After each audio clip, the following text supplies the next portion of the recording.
রক্তবীজের বংশধর, বুঝলে সমীরণ? এই করাপ্টেড নেতা বলো কি উকিল কি সরকারি অফিসার, এই হলো গিয়ে রক্তবীজের বংশধর। একটাকে দেখে আরেকটার বাড়বাড়ন্ত হয়। আমরা সেই যে স্বাধীনতা সংগ্রামীদের হারালাম, আর কি পেলাম? পাবে কি করে? তাদের বীজ তো সব নির্মূল করে দিয়েছে আমাদের দেশেরই স্বার্থপর তাবেদাররা। কথাগুলো নির্বিকারভাবে শুনে যাচ্ছিলেন সমীরণ ভৌমিক। একটা দীর্ঘশ্বাস, বুকের চাপ, ভাবটা যেন একটু হলেও কমালো। সামনের চেয়ারে বসে থাকা বছর ৬৫ প্রভাতবাবু চায়ের কাপ শেষ করে নামিয়ে রাখলেন। বললেন, এখন যে যুগ পড়েছে তাতে করে সৎ থাকাও একটা চ্যালেঞ্জ। মা শারদা বলেছিলেন, কলিযুগে আর কোনো তপস্যা সম্ভব নয়, শুধু সত্য কথা বললেই মুক্তি। তোমার মনে হয় এ কথা কেউ মেনে চলে? মেনে চলবেই বা কেন? এরা কি মুক্তি চায়? চায় ভোগ, অসীম অপার ভোগ। গলাখাকারির আওয়াজে সমীরণ সামনের দিকে তাকালে ঘাড় ঘুরিয়ে মুখে হাসি টানলেন প্রভাত। বললেন, এই যে পলাশ, কোথায় চললে? পুজোর শপিং? স্বল্পদৈর্ঘ্য তেলতেলে ফর্সা ত্বকের পলাশ সামনে দাঁড়িয়ে, চুলের ঘনত্ব একটা ঢেউ তুলে মুখের গড়নে নায়ক নায়ক ভাব এনেছে। চোখ দুটোর গাঢ়ত্ব ইদানিং যেন ফিকে। বছর ৬ আগেও গভীর কালো ছিল। পলাশ চশমার ফ্রেমটা ধরে একবার চাপল মাত্র। প্রশ্নের উত্তর দিল না, তবে একটা ফাঁও হাসি হেসে সমীরণকে বলল, আমরা বেরোচ্ছি। সমীরণ উত্তর দিলেন না। সি গ্রিন রঙের শিফন শাড়িতে তৈরি বছর ৩২-এর তন্নি সঞ্চারী বেশ কিছুদিন ধরে যোগা ইনস্টিটিউটে ক্লাস করছে, সঙ্গে গুয়াশে মাজাজ। ছিপছিপে চেহারায় কোমর, স্তন, নিতম্ব সবই যেন কড়া শাসনে বাঁধা। টানটানে ত্বকের দীর্ঘ গ্রীবা জড়িয়ে রয়েছে একটা বড় মাপের পান্না। তার মালিক সরু স্বর্ণশৃঙ্খল। কালো ডাগর চোখ আর পাতলা ঠোঁটের চকলেটি লিপস্টিকে সে হাসল সদ্য স্কেলিং করা ঝকঝকে দাঁতে। সুকোমল গলায় বলল, আমাদের অ্যানিভার্সারি সামনের উইকে, তাই পলাশ শপিংয়ে নিয়ে যাচ্ছে। ওহো, তা বেশ তা আমরা একটা রয়্যাল নিমন্ত্রণ পাবো তো? প্রভাত বললেন বেশ উদ্দীপিত হয়। চোখের কারুকার্যে চঞ্চারী তাকালো পাশে দাঁড়িয়ে থাকা পলাশের দিকে। তারপর আবারও একটা মুক্তঝাড়া হাসিতে বলল, আমি ওকে বলছিলাম ক্লোজ কিছু লোকজন নিয়ে তাজে একটা ডিনার অর্গানাইজ করো, কিন্তু আপনাদের ছেলের কি অত সময় আছে? তাজে ডিনার? প্রভাত বেশ হতভম্ব। সমীরণের দিকে কিরে বললেন, আমাদের পলাশের তবে অনেক উন্নতি হয়েছে, তাই না সমীরণ? তা বেশ, তোমরা উন্নতি করলে শুনতেও ভালো লাগে বাবা। পলাশ ছোট্ট করে বলল, আসছি। বাড়ির সামনের ছোট্ট রাস্তাটা পার করে গেটের কাছে আসতেই চঞ্চারী পলাশের কাঁধ ঘেঁষে এসে বলল, ও শুনতে ভালো লাগে না শুনে বুকে জ্বালা ধরে। আসল কথাটাই নয় বলতে বাবা জীবন? পলাশই সদ্বিরক্ত হয়, বলে, কি দরকার ছিল অত কথা বলার? কেন বলবো না? একটু ভালোভাবে থাকতে গেলে যা যা করার আমরা তাই করছি, কিন্তু মানুষ কি কারো সুখ দেখতে পারে? তুমি না খেয়ে মরো, তখন দেখবে এদের মুখের হাসি। এই সব কটাকে আমি চিনি, শুধু কি আর পাড়ার লোক গো? তোমার বাবা কি খুশি হন নাকি তোমার সাফল্যে? বড় রাস্তায় তারা তখন এসে পৌঁছেছে। একটা সাদা নো রিফিউজাল ট্যাক্সি দাঁড় করিয়ে উঠে পড়ল দুজন। পলাশ ট্যাক্সির জানলায় চোখ রেখে চলমান গাড়ির ছুটন্ত দৃশ্যে চোখ মেলেছে। ট্যাক্সি ট্রাফিকের তদারকিতে থামলে ওর চোখ গিয়ে পড়ল ফুটপাতের এক জড়ার ওপর। মেয়েটার দেহের গড়নার সিঁদুরের উজ্জ্বলতা বলছে নতুন বিয়ে হয়েছে। আমাদের ফুঁচকার স্টলের সামনে দাঁড়িয়ে জীবনের খুঁটিনাটির ভিতরকার সুখমজ্জাটুকু প্রাণপণে শুষে নিতে চাইছে। এখন হয়তো এদের মনে হচ্ছে এতদিন প্রাণবদ্ধ ছিল কোনো এক শাসনপুরীতির, এতদিনে জীবন মুখ তুলেছে, ওরার স্বাধীনতা নিজের হাতে সঁপে দিয়েছে। এরকম মনে হতো পলাশেরও নিজের। জীবন যেন এক অফুরান প্রাণসাগর, যেখানে অবগাহনে কেবল পরিতৃপ্তি মেলে, আর এই সুখসাগর যে কেবলই মায়া, সেই স্বচ্ছতা মেলে বাস্তবের একটা আলতো ঠোক করে। সঞ্চারীর গলার স্বরে ভাবুক মন একটু যেন বর্তমানে নামল। মোবাইলে এখন সঞ্চারী যার নাম নিচ্ছে সেই যেন প্রথম উন্মোচনের দিশারি। সঞ্চারীর গলায় থরথর উত্তেজনা। হ্যাঁ গো কাকুন্দি, আর বলো কেন, তোমাদের জামাই যা কিপটে তবু জোর করে ধরেছি, এবার একটা মানতাসা দিতেই হবে এই বলে। বুক বেয়ে একটা দীর্ঘশ্বাস পড়ল পলাশের। আজও মনে পড়ে সেই দিনের রাতটা। এই কাকন্দির বোনের বিয়েতে গিয়েছিল পলাশ আর সঞ্চারী। সঞ্চারীর মামাতো 2 বোন কাকন আর চিকন। চিকনের বিয়ে বিরাট আয়োজন। বিয়ের দিন সঞ্চারী সকালের দিকে ভালো মুডেই ছিল, কিন্তু শরতের আকাশে বৈশাখের মেঘ ছুটে এলো সন্ধ্যা নামার পর থেকে। তখন সঞ্চারী এমন রোগাটে চেহারা ছিল না, বেশ গোলগাল চেহারায় একটা বেবি লুকস ছিল। মুখ ফুলিয়ে বসে সে মোবাইল ঘেঁটে চলেছে। ওর পাশে গিয়ে বসে পলাশ জিজ্ঞেস করল, কি হলো ম্যাডাম, এত চুপ যে? কোনো উত্তর মিলল না। বিয়ের তখন 1.5 বছর প্রায়। বউয়ের গায়ে নতুন নতুন গন্ধ যায়নি তখনও। আর নতুন বউ তো অবশ্যই তোষমদের হকদার, তাই গলার উষ্ণতায় মনের আবেগ ঢেলে বলল, কি হয়েছে সঞ্চু সোনা? কেমন কি কিছু হয় বলো? ডাগর চোখ সজল তখন। বাচ্চা মেয়েকে ভোলানোর ভঙ্গিতে পলাশ আদুরে গলায় বললে, কেন, কি হয়েছে? কাকুন্দি সকাল থেকে খালি আমায় পেয়েছে, ওর গয়না দেখানোর লোক। কখনো বালা, কখনো হীরের দুল, কখনো সলিড সোনার ছুরি। বিয়েতে গয়না এনেছে যেন আমাকে দেখাতেই। তা বেশ তো, এতে দুঃখের কি হয়েছে সঞ্চারী? তোমার তো হার, দুল, বালা সবই আছে। আছে, কিন্তু ওগুলো বিয়েতে পাওয়া। পরে আর কি কিনেছি বলো? তুমি এমন সোনা গলানো রূপ পেয়েছ, তোমার কি সত্যি সোনার দরকার আছে?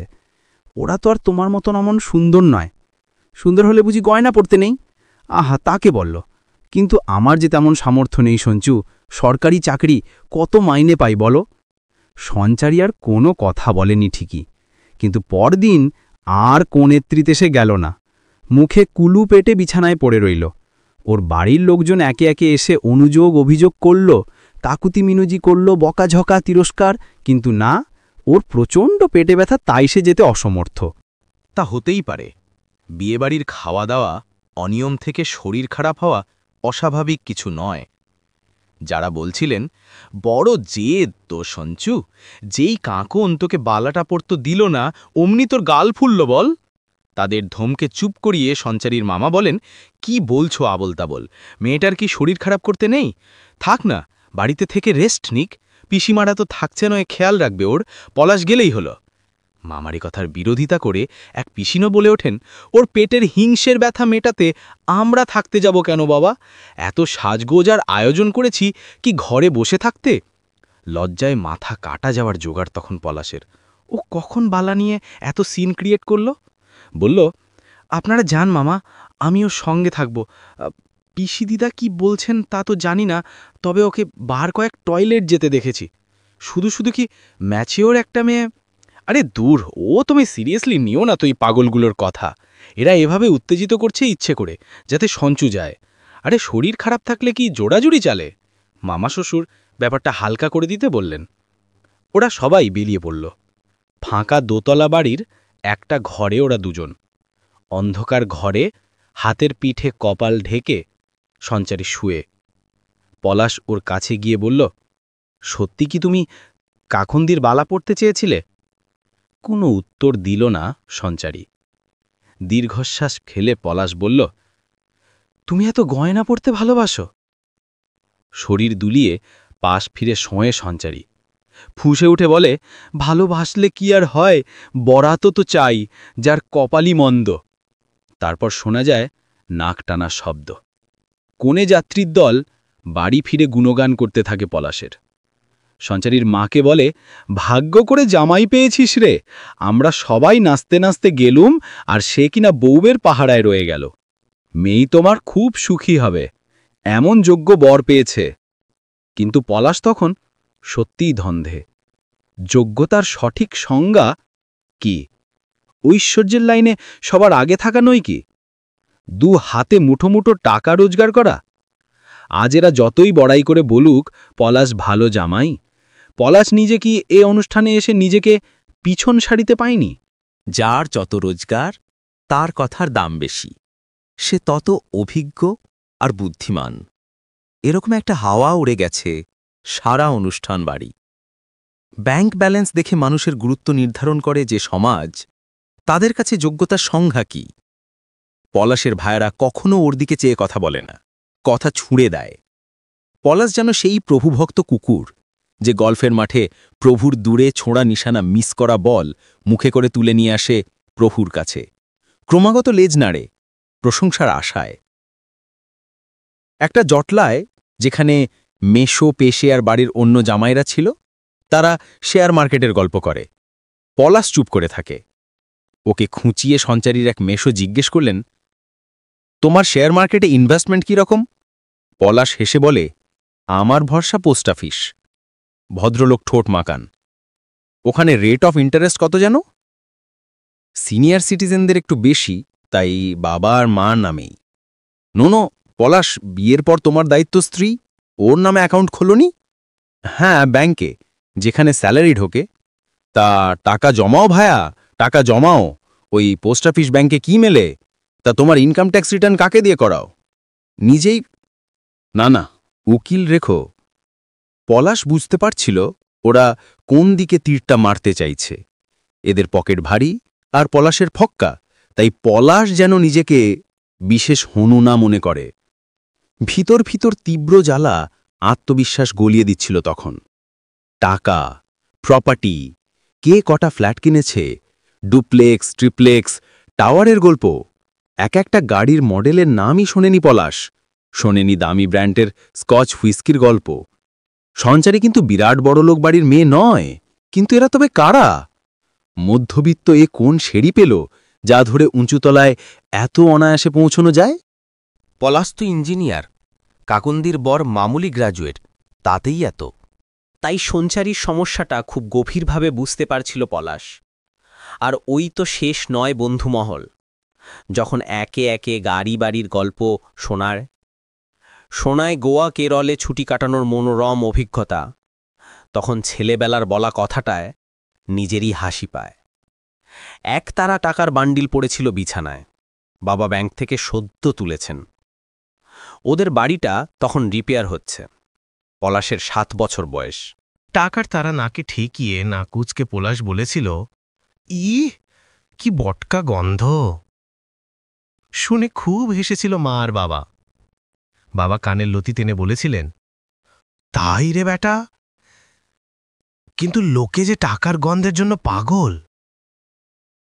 হ্যাঁ, এখন পাগল পাগল লাগে এই গন্ধটা পেতে। এখনো বুক পকেটে যে ব্রাউন খামটা মচমচ করছে, তার স্যাঁতস্যাঁতে গন্ধটায় ফাঙ্গাস লাগার গন্ধ নয়, সোদা মাটির মিষ্টি গন্ধ পায় পলাশ। প্রথম যেবারে খাম হাতে নিয়েছিল, সেবার হাতটা কেঁপেছিল। মনে পড়েছিল বাবার কথা, 10 বছরের সেই পলাশের কথা। সে যখন খুব বায়না ধরেছিল একটা খেলনা গাড়ির, রাস্তায় বেরিয়েছিল বাবার সঙ্গে। গাড়িটা দীনদয়াল স্টোরসে পাওয়া যায়, স্কুলের অনেকের কাছে আছে। দোকানের সামনে আসতেই বাবার হাত ছড়িয়ে ছুটেছিল এই দোকানে। পিছু পিছু ছুটে এসেছিলেন সমীরণ। তখন লম্বা দোহারা চেহারার চাবুক জোয়ান তিনি। গাড়ি হাতে নিয়ে পলাশের সকরুণ আবদার, বাবা দাও। হাতে গাড়ি নেড়ে ছেড়ে সমীরণ দোকানিকে জিজ্ঞেস করলেন, কত দাম হে? দীনদয়ালের ছোট নাতি প্রভুদয়াল গম্ভীর স্বরে বলল, 80 টাকা। ওর গাম্ভীর্যের কারণ ওর অভিজ্ঞ চোখ। এ ভদ্রলোক বাচ্চার খেলনার পিছনে এত টাকা খরচ করতে পারবেন না, তা সে জানত। সমীরণও গাড়ি দোকানির শোকেসে মাথায় রেখে ছেলের হাত ধরে হাঁটা দিয়েছেন। বাড়ি ফিরে পলাশের সে কি কান্না! জুতো ছুঁড়ে ফেলে ঝাঁপিয়ে পড়ল মায়ের কোলে। ফুপিয়ে কেঁদে কেঁদে তার অভিযোগ, বাবা আমায় একটুকুয়া ভালোবাসে না, মা, বাবা ভালোবাসে না। মা মাথায় হাত বোলায়, ইশারায় বাবার কাছে কারণ জানতে চায়। সমীরণ ছেলেকে মায়ের কোল থেকে টেনে এনে বলেন, আচ্ছা বুবাই, বল দেখি, ও গাড়িতে কি ছিল, কি হতো ও নিয়ে? কেঁদে কেঁদে পলাশ জানায়, বাহরে, কত মজা হতো বলতো, কেমন গড়গড় করে চলতো, আমি খেলতুম। ব্যাস, তারপর? ও মজা কদিনের, আর ওতে তোর কোনো হাত থাকতো না। আর যদি এমন কিছু করিস যাতে তোর হাত থাকে, তোর শ্রম থাকে, তার আনন্দ কত জানিস? কেমন বাবা? ভেজা চোখে জানতে চায় শিশু পলাশ। সমীরণ বলেন, আচ্ছা আজ খেয়ে দে ঘুমো, কাল বলবো। সারাদিন বড় উদ্বেগে কেটেছিল পলাশের। কি এমন বাবা আনবে যাতে পলাশের নিজের কোনো অবদান থাকবে আর তাতে আনন্দও হবে? পরদিন সকালে সমীরণ একটা স্থলপদ্ম গাছের চারা পলাশের হাতে দিয়ে বলেছিলেন, যদি সত্যিকারের আনন্দ চাস তবে এই গাছটা পুঁতে ফেল দেখি, আর যখন এ গাছে প্রথম কুড়ি আসবে তখন দেখবি কাকে বলে আনন্দ। পলাশ তাই করেছিল। আর যেদিন প্রথম কুড়ি এলো সেদিন সমীরণ বলেছিলেন, ওরে বুবাই, তুই কি করলি? দু হাতে তালি বাজিয়ে লাফালাফি করে অন্তরের আনন্দ জাহির করেছিল পলাশ। সেদিন সত্যি আনন্দ হয়েছিল।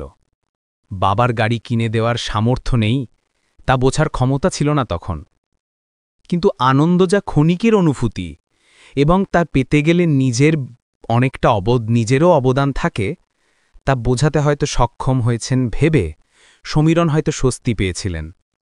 ভেবেছিলেন ছেলে সিঁড়ির প্রথম ধাপে পা দিয়েছে, এবার উঠবে একটু একটু করে। কিন্তু পলাশ ধরল বাড়ির পিছনের প্যাঁচানো চোরা সিঁড়ি। ব্রিজে কনস্ট্রাকশনের মেটেরিয়াল সাপ্লাই ওর সইতে পাশ হয়। পলাশ চিফ ইঞ্জিনিয়ার, অনেক ব্রাউন খামের চালাচালি এই পদ পাইছে ওকে। প্রথম ঘোলা টেবিল পাশ করতে বুকে চিনচিনে একটা অচেনা ব্যথা হয়েছিল, হাত কেঁপেছিল খয়েরি খামটা হাতে নিতে। কিন্তু ওসব ব্যর্থ প্যানিক এক ফুতে দূর হয়ে গেল যখন এসি লাগালো বাবা মার আর ওর সঞ্চারীর রুমে। বাবা শুধু বলেছিলেন, এত খরচ কেন? পলাশ বলেছিল, মান্থলি ইএমআই স্কিমে কিনেছি বাবা, কোনো চাপ নেই। তা একটা এসি লাগালেই তো পারতিস, তোর আর বৌমার ঘরে। একসঙ্গে এত টাকা লোড কেউ নেয়? তোর কবে সংসারী বুদ্ধি হবে বল দেখি। বাবা চোখে চোখ রেখে কথাটা বলেছিলেন। পলাশ বাবার চোখে চোখ রাখতে আর পারেনি। গাড়ি দাঁড়িয়ে স্বর্ণ নিকেতনে। পলাশ আর সঞ্চারী এসি শোরুমে বসে আনন্দে ঝলমল মুখে একের পর এক ডিজাইন দেখছে সঞ্চারী। এই দেখো, এই ডিজাইনটা একদম ইউনিক, কাকন্দিরা দেখলে না একেবারে ঝলসে যাবে। শেষের কথাটা চাপা গলায় বলে সঞ্চারী। নিজের ভালো লাগা বা ভালো থাকার চাইতে অপরকে খারাপ থাকতে দেখা বা নিচু দেখানোতেই যে সুখ, এই যেন আজকের যুগের ট্রেন্ড। পলাশ হাসে, সামনে ঝুঁকে ডিজাইন দেখে। বুক পকেটের খয়েরি খামের মচমচ শব্দ শোনে। ওগুলোকে ব্যাংকে পুড়তে গেলে সরকারকে ট্যাক্স মারফত জানাতে হবে। তাই তো ব্যয় করার রোমান্টিক পন্থা, যার দায়ভার নিতে হয় না। এতে কি ব্যথা হয় বুকে? না, ব্যথা কষ্ট হয় না আর। এখনও বুকের ভেতর একটা লইয়ার পুষেছে, যে সর্বক্ষণ ওর হয়ে দোহাই গায়, জোগাড় করে ওর সাপেক্ষে যুক্তি। বাড়িতে এসে সঞ্চারী মানতাশা দেখায় পলাশের মাকে। বলে, কেমন সুন্দর ডিজাইন দেখো মা। আমার মাকে ভিডিও কল করেছিলাম, মা বলল, তোর চয়েস আছে। তারপর বলল কি জানো? বলল, আমার চয়েসেরও তারিফ কর, কেমন হীরের টুকরো ছেলে জোগাড় করলাম তোর জন্য। সঞ্চারীর ঠোঁটের কোণে স্বর্ণালী গর্ব ঝলমলে। মা জিজ্ঞেস করলেন, কত পড়ল গো? এর তো দেখছি ভালো ওজন। আজকাল তো সবই হলমার্ক। আগে হলে পলাশি তস্তত করত দাম বলতে, এখন করে না। বাবার প্যাঁচালো কথা আর বক্রোক্তি গা শোয়া হয়ে গেছে। বড় ফ্রিজ, অ্যাকোয়াগার্ড, মাইক্রোওয়েভ আভেন, সঞ্চারীর গা ভর্তি গয়না বাবাকে আর কৈফিয়ত দেওয়ার জায়গা রাখেনি। বাবা এখন ফোঁসফোঁস উক্তি ছাড়েন, আজকাল টাকা কি হাওয়ায় ওড়ে? সঞ্চারী শ্বশুরমশাইকে উত্তর দেয়, ওড়ে বরাবরই বাবা, শুধু ধরতে জানতে হয়। বটে, তা আমি তো সেই ট্রেনিং সেন্টারে কাউকে ঢোকাইনি কোনো কালে। সঞ্চারী বলে, বিড়ালের মা মরলে কি বিড়াল শিকার না পেয়ে না খেয়ে মরে বাবা? তা মরে না, কিন্তু বিড়াল আর বাঁদরের ভিতরে একটা তফাৎ আছে, তা জানো তো? বাঁদরকে নাচানো সহজ, কিন্তু বাঁদর নাচের মালিক বদলালে ওর নাচনো বদলে যায়। মালিক বদলালে মানে কি বলতে চাও তুমি? কি আশ্চর্য, নিজের ছেলে নিয়ে এমন কথা আমি ভাবতে পারি না।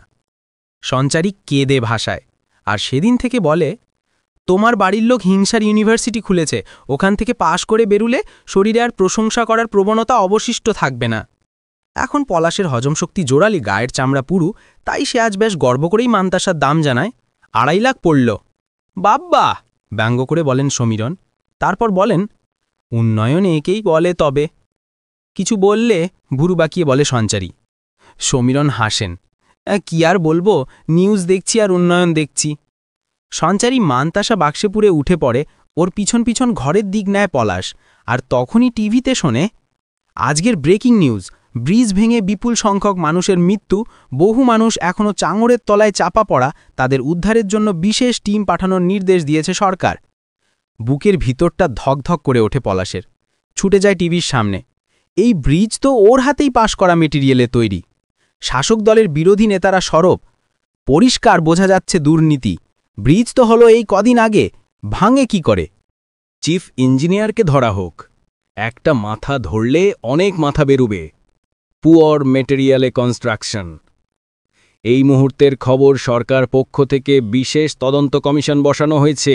যারা এই দুর্নীতির জন্য দায়ী তাদের বিরুদ্ধে কঠোর ব্যবস্থা নেওয়া হবে। টিভি পর্দায় ফুটে উঠেছে মানুষের আর্তনাদ, পিষে যাওয়া দেহ, শিশুর কান্না, বাপের দিশাহারা চোখ। সারা শরীর থরথর করে কাঁপছে পলাশের। ওরে বাবা, আমার দম বন্ধ লাগছে গো। ওই চাইয়ের তলায় জ্যান্ত মানুষগুলো কি কষ্টে তরপাচ্ছে। তুমি টিভি বন্ধ করো। পলাশের মা বলেন দম বন্ধ গলায়। সমীলন টিভি বন্ধ করে পলাশের পাশে এসে দাঁড়ান, কাঁধে হাত রেখে বলেন, যেদিন স্থলপদ্মে কুড়িয়ে এনেছিলি সেদিন বলেছিলাম, এ কি করলি বুবাই? আজও তাই বলবো, এ কি করলি বুবাই? দুহাতে মুখ ঢেকে ফেলে পলাশ। নাকে আসে টাকার বোটকা গন্ধ, বাজারের কোলাহল। টাকা, টাকা, টাকা। সুখী হতে চেয়েছিল পলাশ।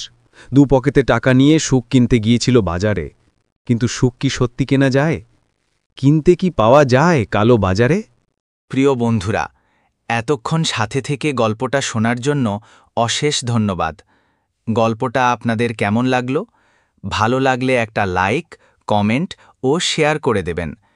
আর পরবর্তীতে এরকম আরও নতুন নতুন গল্প শুনতে চাইলে আমার চ্যানেলটি সাবস্ক্রাইব করে সাথে থাকুন। ভালো থাকবেন সবাই। ধন্যবাদ।